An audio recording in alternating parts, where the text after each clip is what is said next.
Bonjour tout le monde, j'espère que vous allez bien. Très content de vous recevoir comme d'habitude dans notre cinquième webinaire intitulé La lecture est-elle une stratégie d'enseignement concernant les compétences de la lecture et les stratégies d'enseignement. Du coup, ce webinaire-là met en lumière l'enseignement-apprentissage de la lecture en FLE et ses difficultés chez les élèves afin de dévoiler leurs origines majeures et d'y proposer des pistes de remédiation pour une meilleure acquisition de cette compétence et un meilleur accompagnement des élèves en difficulté. Ce webinaire aussi repose sur les méthodes de lecture adoptées dans les pratiques professionnelles de l'enseignant afin d'élaborer des stratégies pédagogiques efficaces pour soutenir les élèves dans le développement de cette compétence. C'est Madame Boussaïna Roujdi qui va animer ce webinaire durant 1 heure. Comme d'habitude, si vous avez des questions, n'hésitez pas à laisser vos messages dans l'onglet chat. Et je vous laisse avec Madame Boussaïna Roujdi pour ce webinaire et je vous souhaite un bon webinaire. À la fin de ce webinaire-là, je vais être là pour lire vos questions à Madame Boussaïna. Je vous laisse avec Madame Boussaïna. Bonjour tout le monde. Et là, je me présente. Je suis conseillère pédagogique à l'Institut français d'Égypte. Je forme les professeurs qui sont en formation initiale, qui débutent leur carrière, et j'enseigne la didactique du FLE. Donc là, aujourd'hui, je vais aborder un sujet qui me paraît vraiment, durant tout mon parcours professionnel, très important, c'est celui de la lecture à l'école et la lecture avec comment le professeur enseigne la lecture. Ici, dans les écoles bilingues égyptiennes, on a vraiment les professeurs, ils n'ont pas une vraie stratégie de l'enseignement de la lecture et parfois, faute du temps, ils négligent vraiment ce côté. Donc là, c'est un côté, c'est une compétence qui me paraît vraiment très importante pour un francophone ou celui qui apprend le français en tant que langue étrangère. Donc là, pour déjà commencer, euh, je vais vous parler aussi de la compétence de la lecture. Pourquoi on lit? Donc là, à quoi sert la lecture? Vraiment, la lecture permet d'apprendre de nouvelles choses pour un élève, pour un débutant, pour n'importe qui, et de se former. Donc là, il faut toujours ne pas négliger les compétences de cette lecture, c'est de décoder. Donc vraiment le décodage de tout ce qui est écrit. Un enfant, quand il vient d'être scolarisé, à l'âge de 4 ans, et en maternelle, il commence à voir tout ce qui est graphique, tout ce qui est dessin. Pour lui, les lettres, ce n'est qu'un graphisme, c'est un dessin, et on lui apprend à décoder ce dessin ou ce graphisme pour pouvoir lire. Et après, quand il lit, il y aura aussi des sons, ça sera de la phonétique. Donc là, c'est décoder et connaître les mots écrits. Et quand je dis mots écrits, pour un enfant qui juste vient, qui est en maternelle, qui vient d'apprendre, il va pas tout à fait lire des mots. Au début, ce sont des lettres, des sons et des lettres composées et il commence à déchiffrer. Donc là aussi, deuxième chose, il va comprendre le sens d'un texte. On va lui apprendre, mais quand il va grandir, on va lui apprendre comment lier vraiment tout ce qui est tout ce qui est écrit avec tout ce qu'il lit. Donc le sens. Chaque mot renvoie à un sens. Donc là, c'est très important. Et de là, il va développer la compétence de la compréhension d'un texte. Et ça va l'accompagner jusqu'au bac.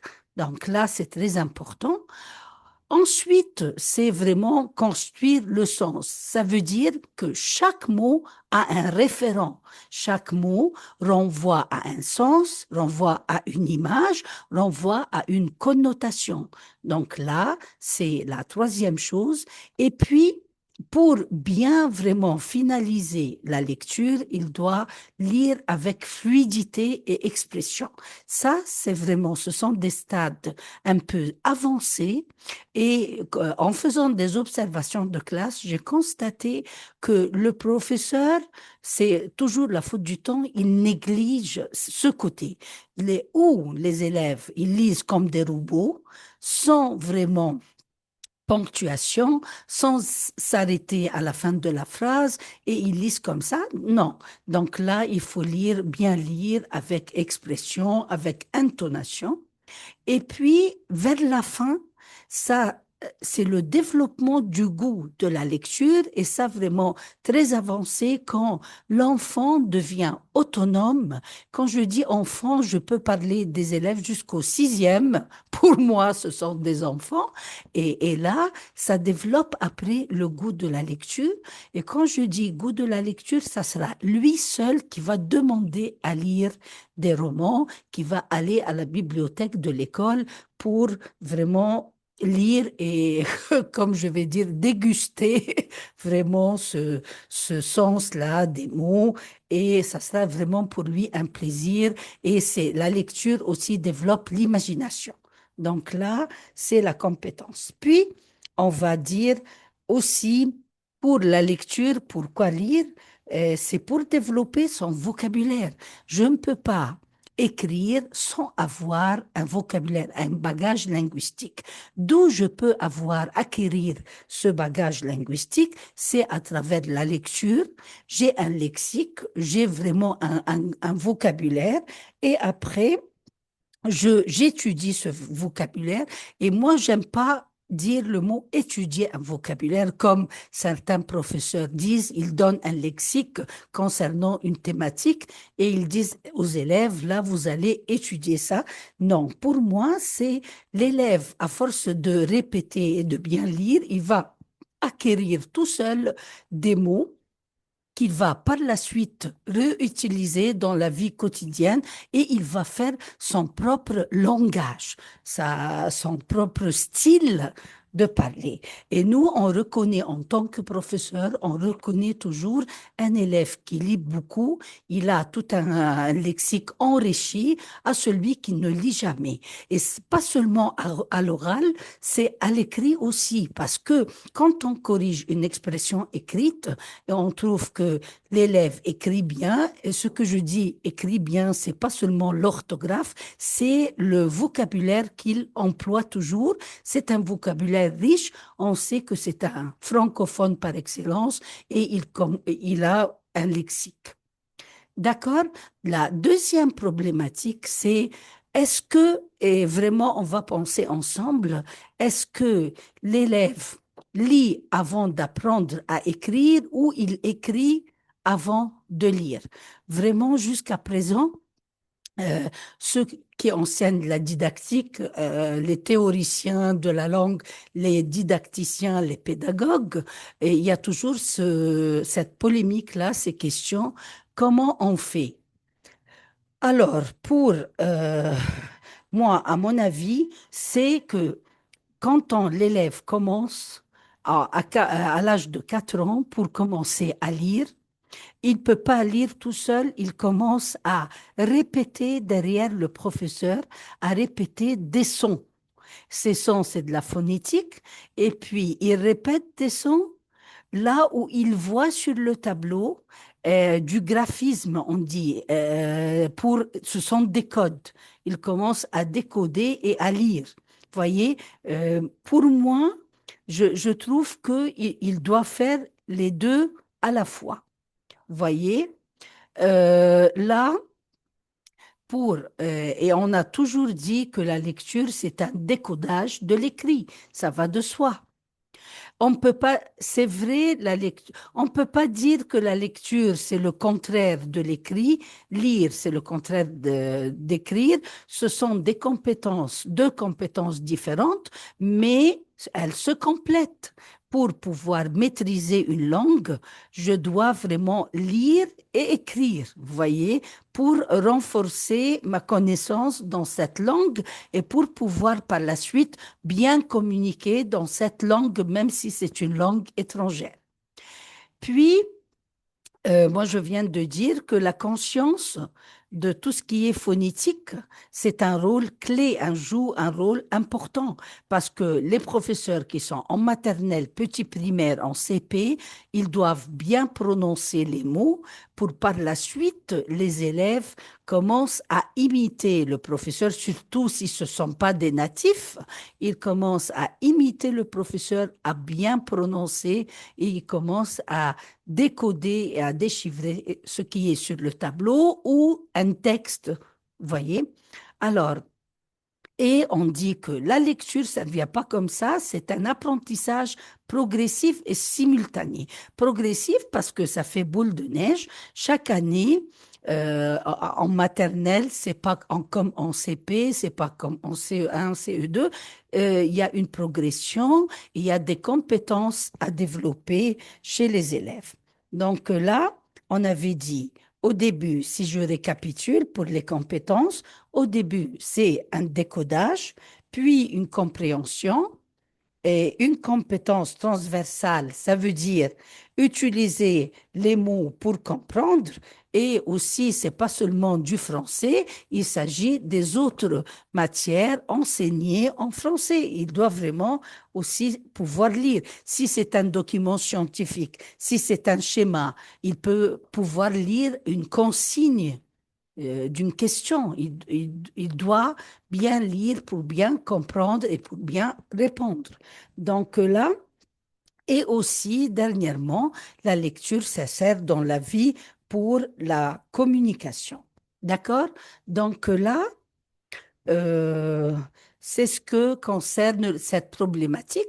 Donc, je reviens à ce que j'ai bien commencé. Moi, à mon avis, un enfant, il doit lire et écrire en même temps, apprendre à lire et à écrire en même temps.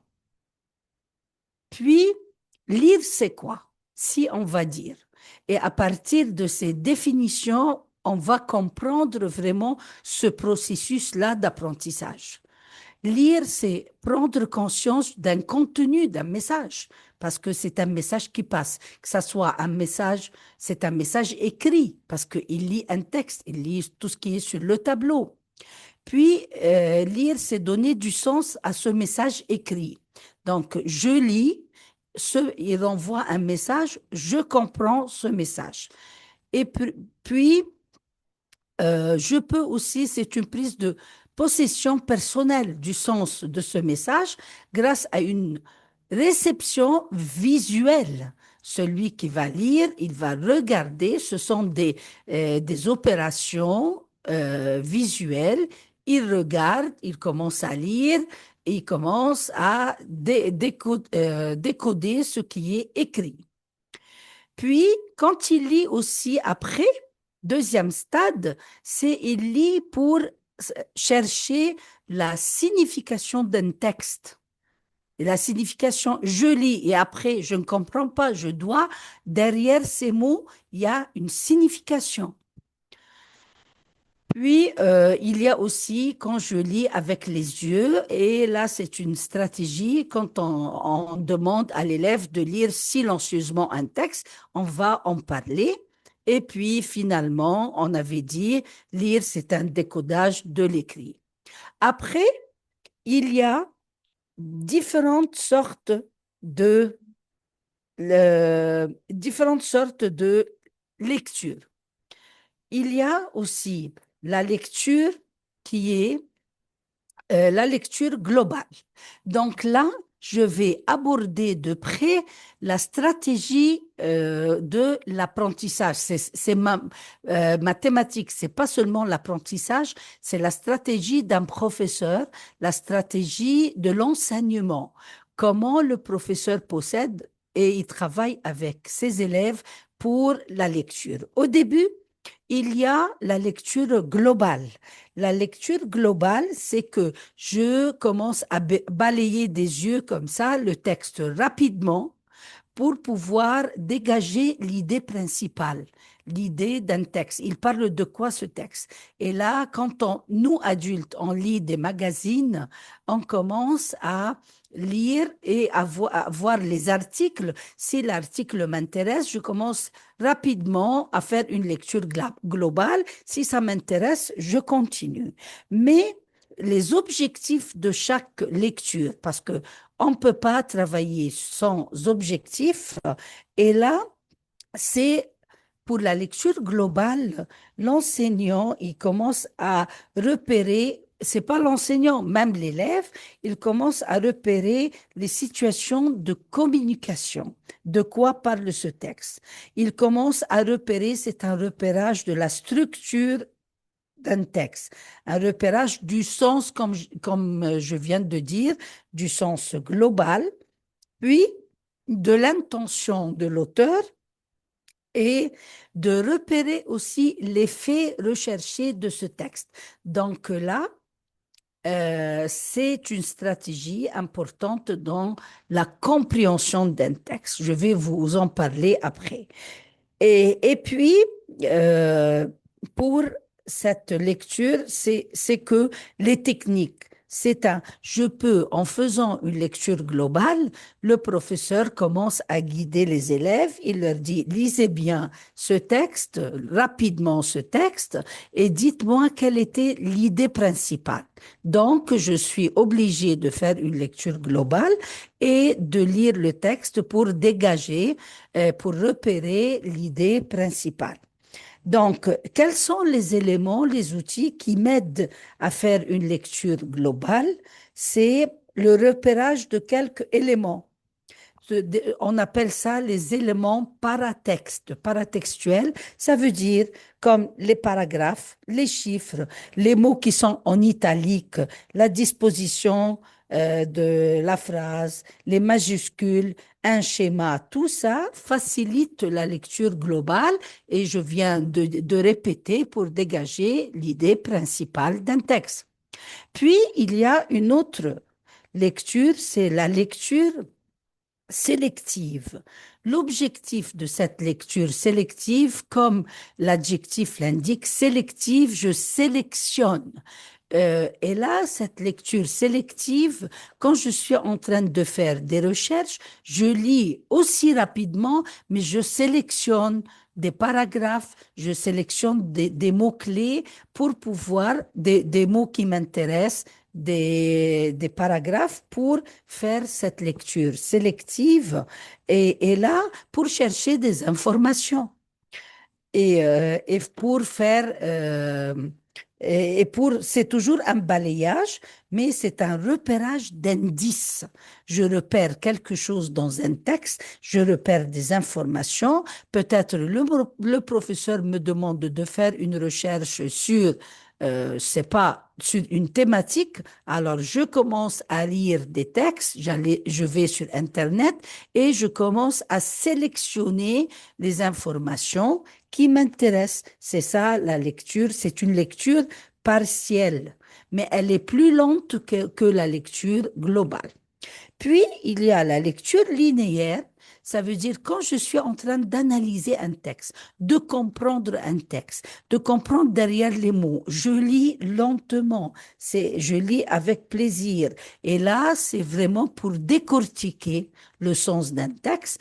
Et là, quand le professeur est en train de faire de la compréhension écrite et il commence à poser des questions à ses élèves et à partir de la lecture linéaire, il commence, les élèves, à, euh, à répondre aux questions. Mais la différence entre les deux sortes de lecture, la première, la deuxième, la lecture linéaire, elle est à haute voix. La lecture, on peut lire, demander à un élève à lire à haute voix. Mais les autres lectures, c'est une lecture silencieuse, est une lecture rapide. Puis, comment développer la compréhension en lecture? Quand je développe la compréhension en lecture, ça veut dire que le professeur commence il y a plusieurs stratégies. ou plutôt, je peux dire, il y a plusieurs, comment dirais-je, plusieurs scénarios d'un cours. Il peut donner un texte à l'élève si il n'est pas, il lui dit, commence à lire ce texte. C'est une découverte de ce texte. Il lit silencieusement le texte et puis il commence à répondre à des questions. Donc là, il peut faire plusieurs stratégies, il peut plusieurs scénarios. Un professeur demande à l'enfant à lire, à faire une lecture globale silencieuse, et puis il lui pose sur le tableau des questions, idées principales, et des questions à répondre aux questions. Il y a une autre façon de faire pour la compréhension. Le professeur, si les élèves ils sont petits et il veut leur apprendre la lecture, le professeur lit, lui, le texte avant. Il lit paragraphe par paragraphe et par la suite, il fait lire les élèves d'une façon individuelle. Chacun peut lire au moins 2 phrases, 3 phrases à tour de rôle. Le professeur commence à corriger peut-être la prononciation et il commence à expliquer. Mais là, cette méthode, c'est une ancienne méthode, mais aussi on peut la pratiquer à nos jours maintenant, mais il faut du temps. Mais la faute du temps pour les cours 40 minutes et pour avancer dans la progression, les professeurs n'ont pas recours à cette méthode et ils commencent à demander aux élèves de lire silencieusement une lecture globale, puis une lecture sélective pour répondre aux questions et enfin, s'il y a le temps, ils commencent à lire. Donc là, chaque professeur, puisque vous avez les outils, les techniques, chaque professeur, il fait ce qu'il veut, mais c'est d'après le vécu, d'après les situations de classe et d'après aussi le niveau des élèves. Parce que vous savez, un bon prof, il travaille sur objectif. Donc, quel était son objectif? Est-ce que son objectif était centré sur la compréhension d'un texte, c'est pas sur la lecture, ou la lecture, c'est un moyen pour arriver à la compréhension. C'est pas contradictoire. Je dois lire pour comprendre. Vous voyez? Ou c'est une leçon de lecture. Vraiment, il lit à haute voix et c'est une lecture. Donc là, tout est bon. Un bon professeur, il peut vraiment faire un scénario de cours d'après ce que je viens de vous dire, d'après ces critères. Puis, il y a aussi, je vais vous parler d'un autre, euh, comment le professeur lui-même essaie de développer la compréhension le développement de la compréhension de la lecture chez ses élèves. Alors, comment il peut faire? Un professeur, il essaye de lire, faire lire les élèves. Je viens de vous dire, il fait lire les élèves un par un, mais sûrement il va pas faire lire toute la classe, mais il va leur donner l'occasion de lire. Autrefois, la lecture était notée. Il y avait le professeur donnait 2 notes pour la bonne lecture. Ce n'est pas le cas. Et malheureusement, c'est la faute du temps et la lecture ne passe pas dans la notation et les notes des élèves. Puis, il y a la lecture partagée. Le professeur peut demander aux élèves qui sont assis l'un à côté de l'autre de faire une lecture partagée. Ils lisent en binôme. Ils peuvent lire ensemble euh, un texte. Et là, je peux parler aussi de la dramatisation d'un texte, puisque 2 élèves vont lire ensemble, ça veut dire qu'ils vont lire, c'est pas un texte narratif, ça veut dire ils vont lire un dialogue. Puisqu'ils vont lire un dialogue, je vais essayer de leur donner envie et ils commencent à dramatiser. Peut-être c'est un papa qui parle à son fils, Poil de carotte parle à sa maman, Chaperon rouge parle au loup, et on commence à changer de voix aussi. Et c'est là la dramatisation d'un texte. Ils lisent vraiment avec une intonation. Et puis, il y a une chose, avant d'arriver à ce stade d'intonation et de faire une lecture partagée, n'oubliez pas les, euh, les, les codes. Qu'est-ce que ça veut dire, les codes de la lecture? Ça veut dire la ponctuation. Jusqu'à nos jours, les élèves croient que la ponctuation, c'est pour le texte écrit. Non, la ponctuation, elle est faite aussi pour la lecture. On a toujours appris quand c'est point final à la fin, chevet de la phrase, ça veut dire la tonation baisse. Vous voyez? Puis, il y a l'interrogation, je change de ton. Puis il y a aussi l'exclamation, je suis un peu étonné. Donc là, ne croyez pas que aussi la ponctuation, elle est faite pour l'écrit, elle est faite aussi pour l'oral. Jamais, même des élèves qui sont au bac viennent de nous demander à quoi bon, à quoi ça sert la ponctuation. Ça, c'est très important. Puis, il y a aussi la lecture guidée. Ça veut dire, le professeur commence à donner des exercices de lecture, il est là, il commence à corriger ce que je veux dire. Guider, le professeur, il est là, à côté de l'élève. Si l'élève va tout seul, va au tableau et commence à lire, le professeur le corrige et corrige l'intonation. Puis, dernier stade, c'est la lecture autonome. La lecture autonome, ça se fait pas en classe, c'est l'élève commence à lire tout seul. Mais il faut orienter, il faut donner cette bonne habitude. Qui donne ces habitudes au début de l'apprentissage? C'est le professeur lui-même.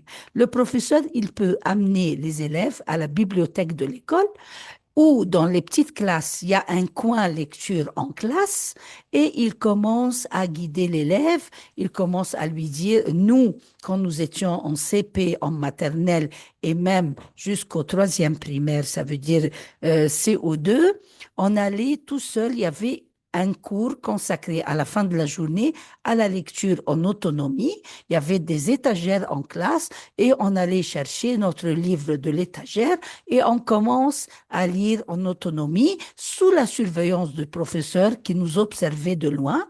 Si on avait besoin, on ne connaissait pas un mot, on avait besoin de l'aide, et on lui demande. Et ça, c'est une habitude que le professeur commence à développer chez nous.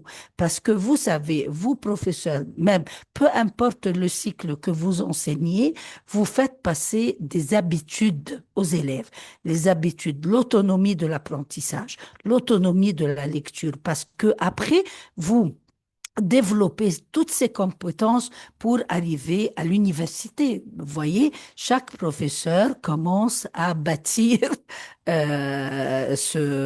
il commence à donner des compétences et qui restent pour la vie. Et ces compétences-là ne viennent pas comme ça. C'est le professeur qui donne ses habitudes. Après, puisqu'on parle du professeur, on parle du rôle aussi du professeur. D'accord? Alors, pour le professeur, on avait dit, qu'est-ce qu'il fait un professeur pour vraiment donner le goût de la lecture à ses élèves? Il peut au début présenter des variétés de types de textes parce que il faut, comme je viens de dire, donner envie à ses élèves de lire. Il varie les types de textes, pas toujours un texte narratif. Parfois un texte narratif, parfois un texte informatif, et un texte descriptif, même un texte ludique. Et il commence à varier. Et même ça va de soi parce que dans la progression d'un professeur de français, il y a tout ça. Il commence par le narratif, le descriptif, et puis l'informatif, l'injonctif, tout ça. Parce que la variation coupe la monotonie. Parce que quand l'élève dit, ah, on lit toujours la même chose, non, ça varie. Et quand l'élève aussi lit des choses nouvelles, il est content et c'est une découverte pour lui.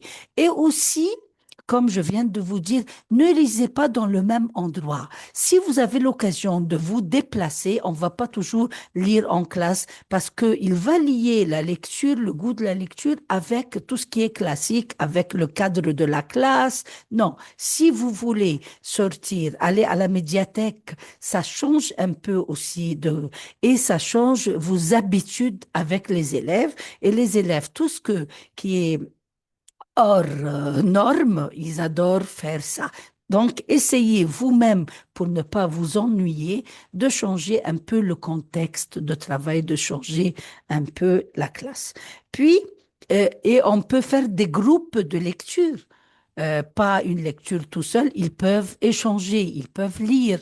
Un qui peut lire, l'autre il peut expliquer. Un qui peut lire, je peux faire des ateliers de lecture. Je vais vous parler à la fin de notre séance comment on peut faire une lecture créative. Puis, euh, il fixe, comme je viens de vous dire, des objectifs pour la lecture et il ne lit jamais la lecture avec tout ce qui est évaluation. Vous lisez bien, vous serez bien évalué. Non, vous lisez bien parce que ça va vous servir dans la vie. Vous êtes en plein apprentissage, mais ne liez jamais la lecture avec une notation, la lecture avec une évaluation, avec un examen. L'élève va avoir peur de se tromper. Moi, j'ai déjà vu en classe des élèves qui se cachaient l'un derrière l'autre parce qu'ils veulent pas lire, ils ont peur. Et toujours un élève en classe, il est un peu, si le professeur ne lui donne pas l'occasion de s'épanouir, il est un peu vexé, il a peur de se tromper. Et il pense à son image. S'il prononce mal devant ses élèves, il sera un peu, devant ses camarades de classe, il sera un peu ridicule. Non, le professeur, il doit l'encourager et il lui dit répète. S'il se trompe, le professeur lui dit répète derrière moi. Ou et le professeur ne lui dit pas qu'il se trompe, mais quand le professeur répète le mot, ça veut dire qu'il s'est trompé, il va être conscient que ce mot se prononce de telle manière. Euh, il y a aussi euh, comme j'avais dit, il y a un risque si l'élève n'aime pas la lecture, c'est parce que le professeur lui-même n'a pas donné envie, n'a pas motivé les élèves à lire. Il faut aussi changer le contenu de la lecture. Ça veut dire, je ne peux pas toujours lire le même manuel scolaire.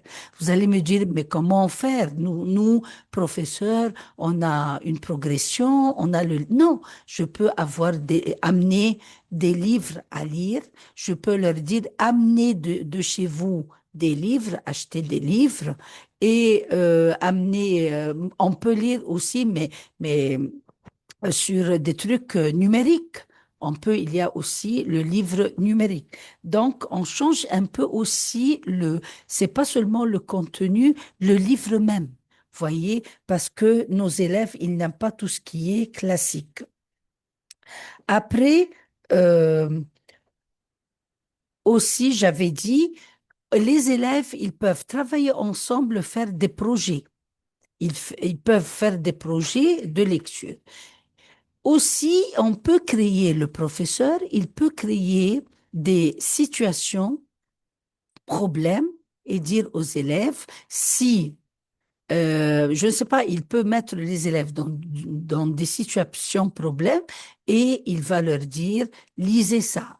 On peut, en lisant, faire des ateliers d'improvisation et de leur dire, vous, en tant que groupe, vous allez lire une partie, vous cachez le deuxième paragraphe de ce roman et vous dites, imaginez la suite de cet événement, écrivez et puis lisez ça au tableau. Vous allez me dire, mais ça, c'est de l'écrit. C'est vrai, mais il y a toujours un passage de l'écrit à l'oral. Et quand les élèves eux-mêmes, ils vont créer leur histoire, ça va donner envie à chaque élève de lire et de lire avec une intonation ce qu'il avait créé.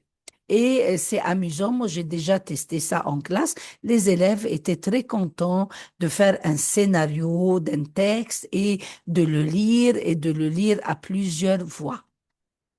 Après, il y a aussi, comme on avait dit ça, ce sont les situations de lecture. Je dois créer moi-même, en tant que professeur, plusieurs situations de lecture. Et aussi, il faut varier les textes. D'accord? Donc là, c'est très important et je ne vais pas revenir au quatrième point parce que c'est une répétition, celui de lire en autonomie. Après, la stratégie de lecture en classe. La stratégie de lecture en classe, ça veut dire chaque professeur, il commence à créer son propre, euh, sa propre façon d'enseigner, surtout la lecture. Alors, on avait dit que il y a un cours de lecture tout simple et le professeur, il veut apprendre aux élèves la lecture. Pourquoi? Parce qu'il veut les préparer ou à un concours de lecture ou après à faire du théâtre. Parce que quand les élèves font du théâtre, ils doivent bien lire. Et quand ils lisent bien, ils prononcent bien, après, ils vont étudier les mots, ils vont étudier les phrases et les répliques, ils vont bien parler. Il y a aussi, moi j'ai beaucoup parlé sur la compréhension écrite, parce que toujours, la compréhension écrite, elle est liée à la lecture en classe. Puis, il y a la lecture à la médiathèque pour faire un projet. Donc, ça dépend de quel scénario de cours je fais pour la lecture. Puis, euh, il y a pour la médiathèque, je donne à l'élève le choix. Parce que si j'oblige un enfant à lire un texte, ça sera dans le programme et ça fait partie de la compréhension écrite. Mais il y a aussi de donner le choix à chaque enfant de lire le texte qu'il veut, c'est dans la médiathèque ou dans un cours de lecture, comme j'ai déjà dit, en autonomie.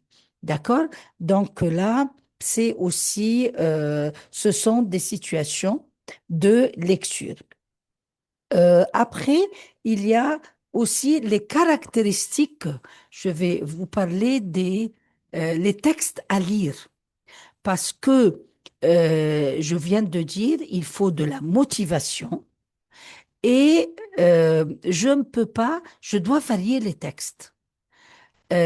Pour un professeur, un bon professeur, au début, même avant la rentrée scolaire, il commence à préparer ses documents et il dit aussi, je dois préparer, varier mes textes. Alors, pour la variation de texte, il se met dans la peau de l'élève. Et il commence à varier les textes, à varier aussi les types de textes. On peut lire un texte narratif, il peut lire un roman, il peut lire une fable, il peut lire aussi une nouvelle, ça dépend. Et en même temps, c'est pas seulement la lecture qui compte, il va apprendre à ses élèves, il va faire de la littérature parallèlement à ce qu'il lit et il va expliquer qu'est-ce qu'une fable en passant, en lisant. Et puis, moi, je conseille pour jusqu'au collège de lire les fables. Pourquoi? Parce que les fables, c'est pas seulement que c'est un texte où il y a une morale, c'est de la dramatisation et c'est aussi de la littérature. Et quand je sais bien lire une fable, ça veut dire que je maîtrise le français, j'articule bien. Et là, je vous conseille, les professeurs qui enseignent en maternelle et en petite classe, s'il vous plaît, articuler bien parce que l'élève, vous êtes la personne ressource. Pour lui, si ses parents ne sont pas francophones, nous ne sommes pas tout à fait un pays francophone, il n'entend le français qu'en classe, 2 heures peut-être durant la journée, et le professeur il doit bien articuler. Vous voyez? Donc ça, c'est très bien, c'est très important. Et quand le professeur articule bien, l'enfant, il l'imite et en lisant, il lit parce que vous savez qu'au début de l'apprentissage, il y a la lecture syllabique. Pourquoi la lecture syllabique? Parce que dans la lecture syllabique, l'enfant commence à découvrir, je viens de dire, la phonétique et le son. Et plusieurs sons font un sens, font vraiment, et là, c'est très important pour la lecture. Donc aussi, la présentation, je viens de dire, illustration d'un texte, aussi donner aux élèves, comme je viens de dire pour la motivation, des livres colorés, des livres en couleur, des livres qui donnent envie, pas un vieux texte, pas même si vous photocopiez des textes, essayez de photocopier des textes en couleur parce que les couleurs attirent les enfants, même les livres attirent. Au début, il faut pas lire un long texte. On peut lire aussi des textes, des livres de documentation, des bandes dessinées, vous voyez, et tout, je peux l'exploiter en classe. Et c'est pas un temps perdu. Si les élèves, ils peuvent lire, ils peuvent continuer la leçon et je peux vraiment dégager un lexique, un vocabulaire, vous voyez. Et puis, ce qui compte aussi, c'est la longueur d'un texte. Je viens de vous dire, nous, quand nous étions élèves, on avait horreur de lire un texte assez long. Ça ne donne pas envie. Alors, le professeur, il commence petit à petit leur donner des petits textes. Puis, qu'est-ce que vous avez compris de ce texte? Commencez à résumer, commencez à faire la synthèse oralement. Et c'est comme ça que l'élève commence une fois, il lit une page, 2 pages, mais on lui donne pas plusieurs pages à lire et on lui dit, tu te débrouilles tout seul. Ça ne donne pas envie vraiment de lire. Aussi pour le vocabulaire, je peux travailler la lecture et en même temps exploiter le vocabulaire que j'ai au programme. Ça veut dire que chaque leçon dans la compréhension écrite, quand on commence à découvrir un texte, il y a tout un vocabulaire parce que il y a des professeurs, ça dépend, il y a des professeurs et des manuels scolaires qui sont faits par thématique. Thématique de l'aventure. On commence à avoir plusieurs extraits de texte sur l'aventure. Puis thématique, je ne sais pas, de... Vous voyez, donc là, il y a plusieurs thématiques. Nature, roman policier. Et le professeur commence à faire lire les élèves. Ils vont dégager les mots difficiles et il commence à leur donner un vocabulaire. Et un professeur, en lisant ou en faisant lire justement l'élève un texte, il commence à varier le mot. Ça veut dire qu'un bon professeur qui est vraiment le référent, et je tiens à dire qu'un bon professeur, c'est un bon référent, il peut changer le mot. Chaque mot, il peut être changé et comme ça, l'élève aura le synonyme. Puis, il y a aussi la syntaxe.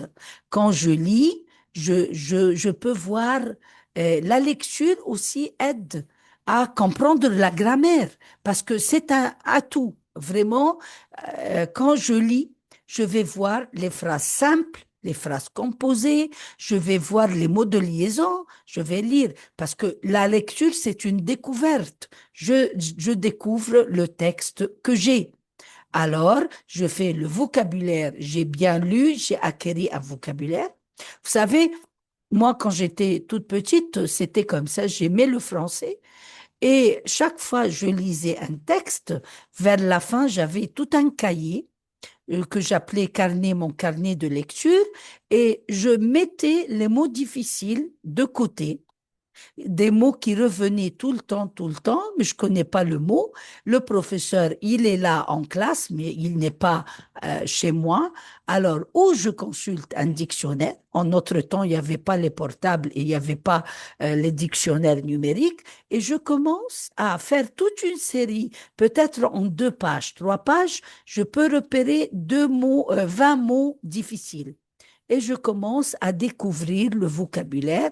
Et après, je ne vais pas étudier, mais je vais comprendre le sens du mot et soyez sûr et certain que ces mots, je vais les revoir dans un autre texte, dans un autre roman.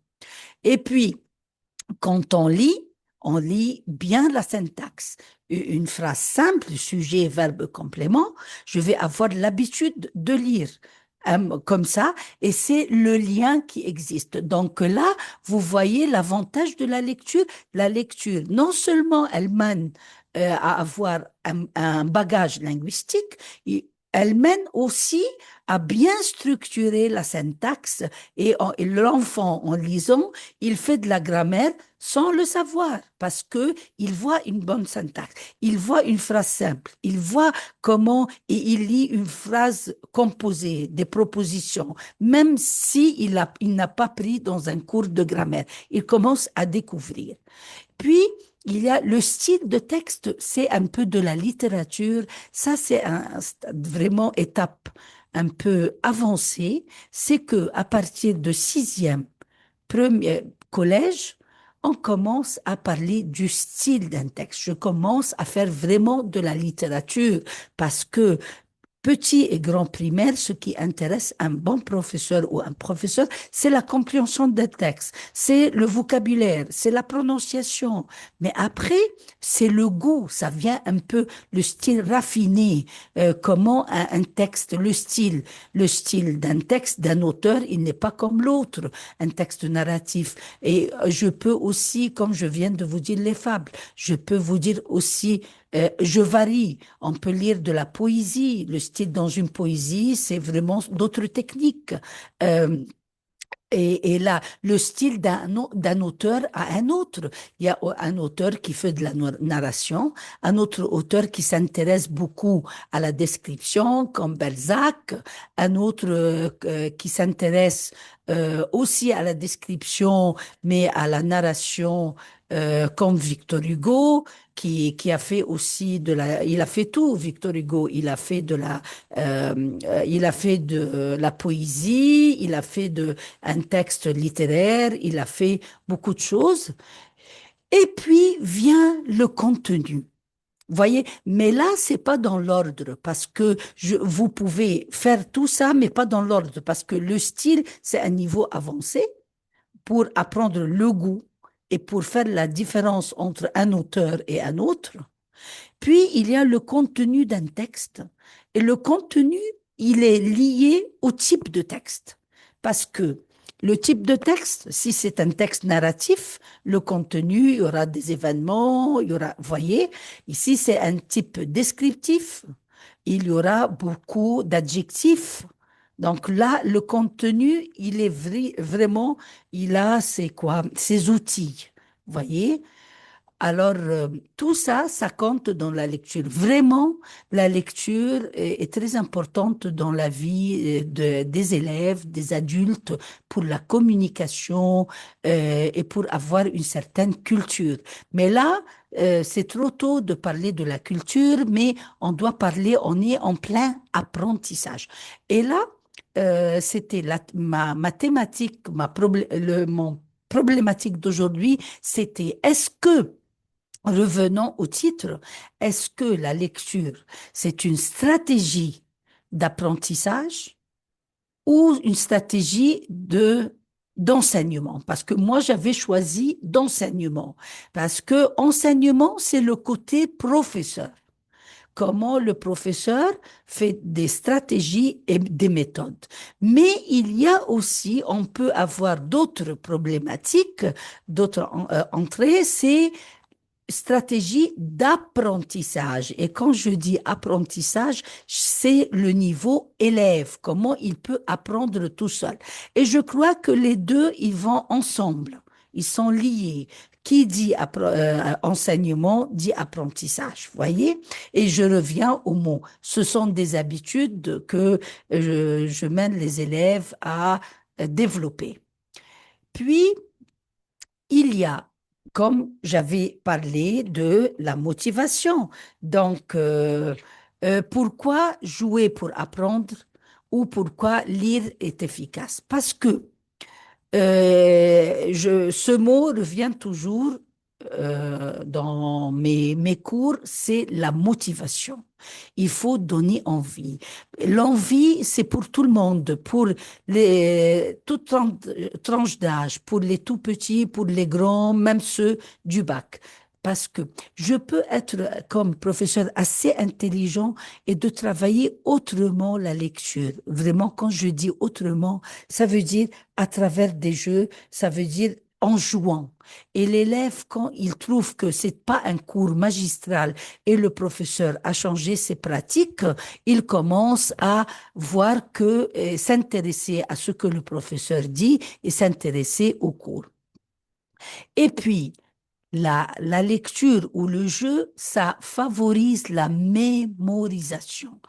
Et là, vraiment, la mémorisation, c'est un mot-clé pour la lecture, où c'est vraiment une notion clé. Ça veut dire que quand je lis, on avait dit je lis avec les yeux, que ça soit une lecture à haute voix ou une lecture silencieuse, je vois, je mémorise.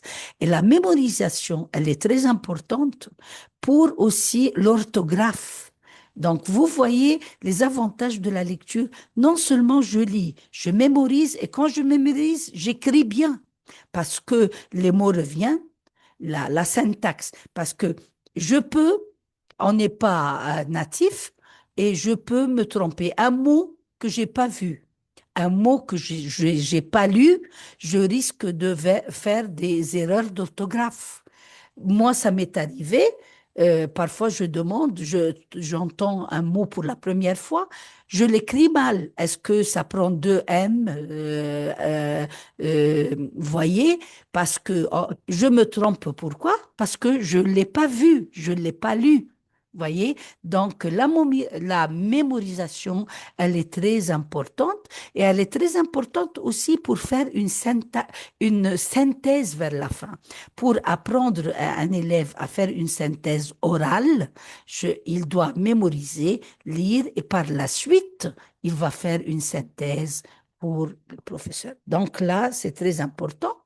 Et puis, on avait dit créer un contexte, ça veut dire la lecture, elle est dans quel cadre? Est-ce que c'est lire pour lire ou c'est lire pour faire comprendre un texte ou lire pour un jeu ou lire pour un concours? Donc là, ça varie. Et puis, comme j'avais dit, la mémorisation mène à l'autonomie. Et je vous dis, c'est un peu, nous, on a testé ça en Égypte, et nous, en tant que professeurs, que pédagogues, on dit toujours, il faut développer l'autonomie chez nos élèves égyptiens, et on le fait jamais. Parce que on est toujours à côté, on encadre bien, mais beaucoup. Alors pour un enfant, pour l'amener à lire, je commence à lui apprendre comment lire et puis je le laisse, je le surveille. Le professeur, il observe de loin, il est là pour aider, mais il peut pas tout faire. Il va pas lire à sa place. Ça va? Après, comme j'avais dit, il crée son contexte d'apprentissage et puis, ça sera, quand je dis un apprentissage actif et collaborateur, ça veut dire que j'amène les élèves à faire des projets, à créer des choses autour de la lecture. Je les amène à faire des ateliers d'écriture et puis de lecture, excusez-moi. Et puis, le professeur aussi, dans la lecture, il peut travailler avec un autre collègue. Ça veut dire, c'est pas seulement en classe, il peut faire des projets interdisciplinaires. Il peut travailler avec son collègue de la médiathèque, la médiathécaire de l'école. Donc, on peut ensemble puisque moi je donne des thématiques dans le livre, le manuel scolaire, je peux dire, aller vers la bibliothécaire de l'école, lui dire, cette année, j'ai plusieurs thématiques. Est-ce que vous pouvez me préparer des livres, vous qui connaissez les livres, tout le fond de la médiathèque, trouvez-moi des livres autour du roman policier, trouvez-moi des livres autour de la nature. Et elle commence à collecter, on commence à vraiment à faire une collection de ces livres et on commence à travailler des projets. Et tout ça, c'est vraiment la pédagogie active, vous voyez, on commence à travers des projets, travailler des projets autour de la lecture et ils sont vraiment variés parce que les projets, les jeux, ce sont des outils d'apprentissage qui sont très importants, ils sont incontournables pour les élèves. Donc là, euh, pour sortir un peu de la monotonie, parce que la monotonie, c'est pas seulement nous, professeurs, on tombe dans la monotonie, oui, mais les élèves aussi, parfois, ils s'ennuient. Et moi aussi, en tant que professeur, je m'ennuie. Alors, je peux créer. Un professeur, il doit avoir le sens de la création, de la créativité. Et je commence à, peut-être vers la fin de l'année, faire, je ne sais pas si vous connaissez un peu le rallye lecture. C'est classique et c'est connu, le défi lecture. Autour d'une thématique, je peux travailler entre moitié de la classe et autre moitié et inciter les élèves à lire et à se poser des questions. Et à la fin, il y a des gagnants. Aussi, je peux, dans le cadre du possible, travailler sur des thématiques. Peut-être cette année, c'est l'année Victor Hugo. Je peux travailler toutes les thématiques de Victor Hugo et les développer. Je peux travailler autour d'une notion. Je peux, une fois, pour les tout petits, on leur a dit, vous allez faire de la publicité, des trucs promotionnels pour inciter les élèves à lire. Commencez à trouver des slogans pour amener les élèves à lire. Et les élèves, ça sera un atelier artistique et un atelier de lecture pour inciter les élèves à lire. Et on leur a laissé la classe et ils ont décoré la classe par des trucs publicitaires, des slogans comme rêver ensemble, on peut rêver ensemble, mieux comprendre, venez partager l'aventure avec nous, voyez, tout ça. Et les élèves, ils sont très contents parce qu'ils créent des choses autour de la lecture. Voyez, je peux leur dire aussi, faites des marque-pages et trouver deux slogans et mettez des marque-pages et la meilleure marque-page, elle sera récompensée. Donc, non seulement lire, mais autour de la lecture, je peux créer des choses artistiques pour amener les élèves à lire. Il y a la lecture, mais ça c'est pour les classes qui sont avancées, la lecture à plusieurs voix. On peut lire ensemble un texte et varier les voix.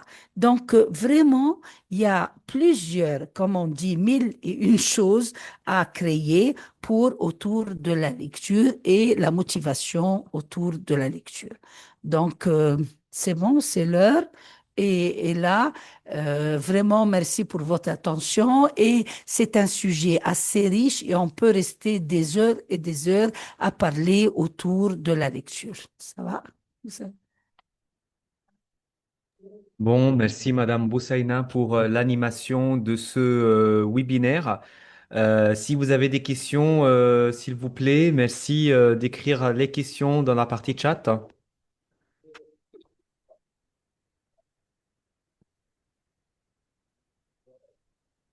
Bon, alors pas de questions. Je vous remercie toutes et tous d'avoir participé à ce webinaire. On a un webinaire prochain, ce sera le 5 mai.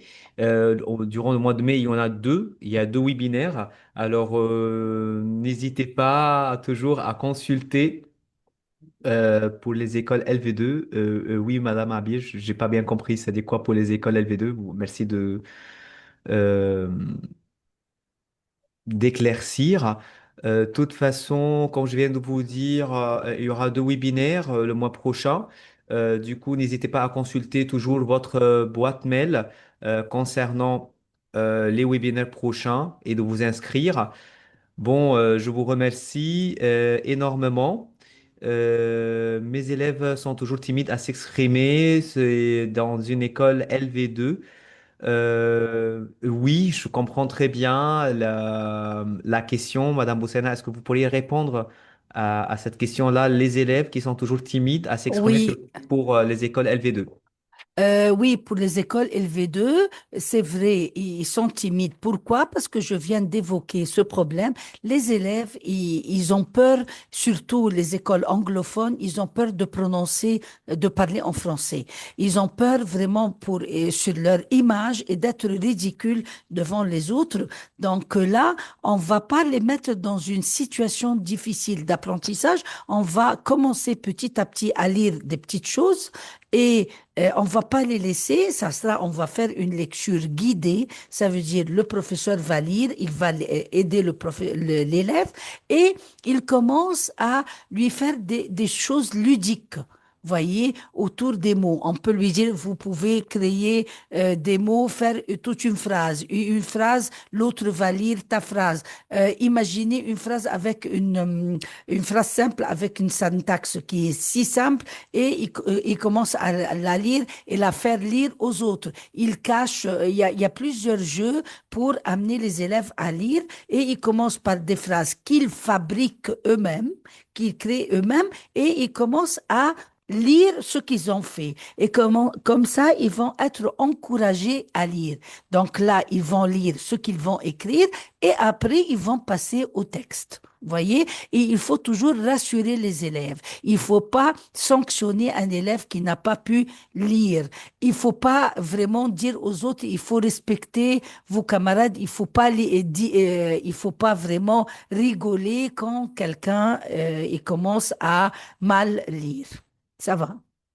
Bon, merci Madame Quoi? Boussena. Une deuxième question et ce sera la dernière. Comment je peux améliorer le niveau de mes élèves? Oh, non, attendez, c'est presque la même question. Oui, comment je peux résoudre le problème de la différenciation de niveau entre les élèves concernant la lecture? Oui, oui, là, on avait une fois eu des classes qui sont vraiment hétérogènes et là, on va travailler sur des ateliers, mais en petits groupes, voyez, et là, vous devez être accompagné par un autre professeur, c'est pas toujours vous. Et le professeur, c'est la bibliothécaire. Vous n'allez pas travailler deux professeurs ensemble. Vous allez vraiment dédoubler la classe. Vous allez travailler en petits groupes, groupe avancé et un autre groupe du même niveau et vous commencez à créer et à faire des jeux. Voyez ensemble.